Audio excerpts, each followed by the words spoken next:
Hey, what's up, guys? Joe Madden here, coming at you with some Thursday night football action. NFC West divisional matchup between the San Francisco 49ers and the LA Rams. Now, this is going to be a great one to kick off week number 5. But before we get into my picks, props, and predictions, make sure you do me a solid. Hit that like, hit that subscribe and notification button so you do know when all of these free videos drop over here on Picks and Parlays on YouTube. Added, if you're looking for best bets from the handicappers of Picks and Parlays, head on over to picksandparlays.net for their Weekend Warrior package. This weekend, get every football play from your Picks and Parlays handicapper of choice for Saturday and Sunday for only $49. And as an added bonus, they'll include any football plays on Monday at no extra cost. Okay, let's jump right into this matchup here between the San Francisco 49ers and the LA Rams. Yes, NFC West divisional matchup, with both of these teams sitting 3-1 on the season. When we look at how these teams have fared against each other, first we have to look at the coaching. Kyle Shanahan has really got the best of Sean McVay over the years in their meetings, going 10-6 all time, 10-5 in the regular season. The Rams are 10-3-1 against the spread over their last 14 versus NFC West opponents. Now, the Rams have won each of the last 3 meetings between these two teams, but the 49ers have won 5 of the last 6 regular season meetings between these two teams in LA. So trends to both ways. Now, we're sitting here looking at this game with the 49ers being a 5.5 point dog, still unknown who we're going to get out there in the quarterback role. Brock Purdy in the game versus the Jaguars, he came out, but he re-aggravated that turf toe injury. Not sure if he's going to play or if it's going to be Mac Jones. I do think the smarter move would be to put Mac Jones out there, and I can already hear some of you hating on that, but you look at Mac Jones, he's been able to win both of the starts. He's been able to come out and play. But I think the market will react in the opposite direction.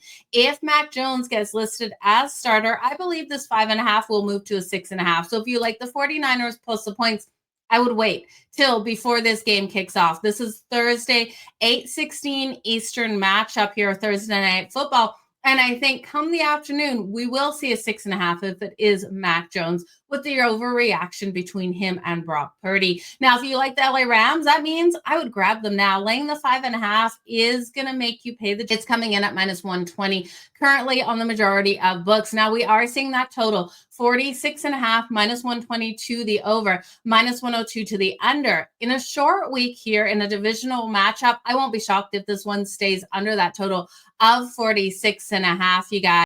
Okay, so let's get to breaking down this game, you guys. The 49ers are so banged up, and I have a lot of question marks around if they're going to be able to contain Matt Stafford, Puka Nacua. We also don't know if Devontae Adams is going to be playing in this one for the LA Rams. He is listed as questionable because of his hamstring. Now, if he is playing, I think he's a great target in the red zone for Matt Stafford, and obviously Stafford thinks so as well. He's been targeted already 9 times in 3 games out there in that red zone. Now, we know the weapons, though, on the LA Rams. This team is loaded with highly skilled talent. Puka Nacua has a receiving prop of 95.5, and I tell you, it seems high, but really, is it high enough? That's coming in at -112 to the over, and I will take it. You look at him in the last game versus the Colts, and yes, he had 170 receiving yards. Is the number inflated because of that? Absolutely. Can he get there? He absolutely still can get over 95.5. I'll take Puka Nacua over 95.5 receiving yards at -112.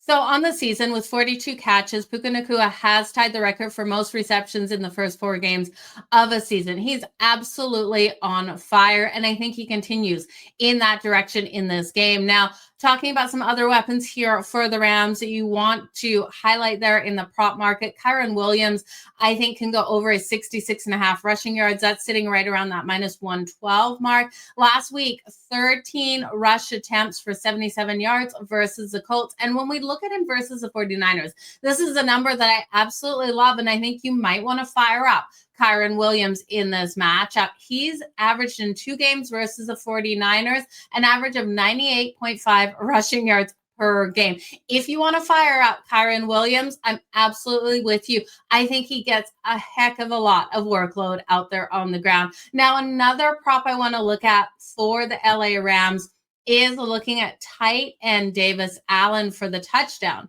Plus 430 for his touchdown here, you guys. He gets the looks in the red zone. Now, the last 2 weeks he's been held out of the end zone. He had a touchdown in game 1 and game 2. I expect that touchdown here in week number 5. Now, when we look at the 49ers defensively, they allow those tight ends to get in the end zone. They've allowed 3 touchdowns to that tight end position, and I think he is in for a day. But we got to talk about the San Francisco 49ers, what I'm expecting out there. We talked about Mac Jones or Brock Purdy. Unsure who's going to be there. Brock Purdy missed week 2 and week 3 with that turf toe and shoulder injuries, listed as questionable with that soreness again in that toe. Jones, in its 2 starts for the 49ers, he's completed 66.3% of his passes for 563 yards, 4 touchdowns, and 1 interception. Now, I mentioned it off the top, how strong these defenses are. The 49ers defense is solid, but this isn't a team that's getting those interceptions, which is really interesting. They've gone 11 straight games without a defensive interception, which is tying the longest streak by any team over the last 85 years, you guys. Can they get an INT here on Matt Stafford? Matt Stafford to throw the INT to break this record for the longest streak that the 49ers are on right now. Stafford's interception is plus 115. Normally wouldn't play this, but you look at Stafford versus the 49ers. That's where he's had his struggles. 3-8 record versus the 49ers. He's already thrown 2 interceptions on the season, sacked 8 times, so he is put under that pressure. If the 49ers defensively can find a way to force Matt Stafford into a mistake here, we could see this streak of not getting an interception in the last 11 games broken here by the San Francisco 49ers. So I think it's probably worth a shot, not worth a heck of a lot of money, but I do think defensively we could see that interception on Matt Stafford. Now we got to talk about CMC, and I know a lot of people are rolling with CMC in that receiving yard market because CMC really hasn't been showing up in the run game. They've been utilizing him a lot in the passing game. When we look at him in the passing game in week 4 versus the Jacksonville Jaguars, 6 catches for 92 yards and a touchdown, leading this team in receiving yards when he's a running back, right? So you look at this, and I do think there's going to be an overreaction to that. I'm not seeing any lines posted as of yet for his receiving prop, but I think no matter what, it's going to be too high.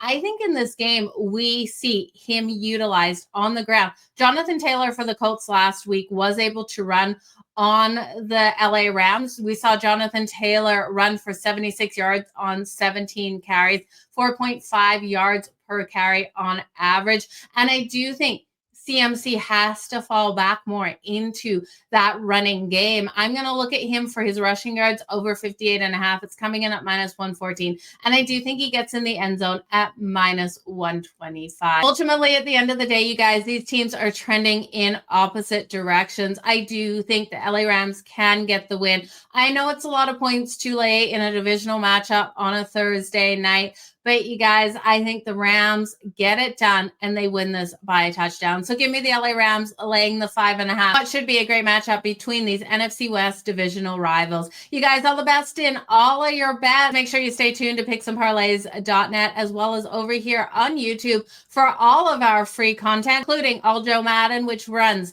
Monday, Thursdays, and Fridays at 11 a.m. Eastern with myself and top handicappers from the site. You guys, all the best in all of your bets. Until next time, stay hot and let's make some freaking money.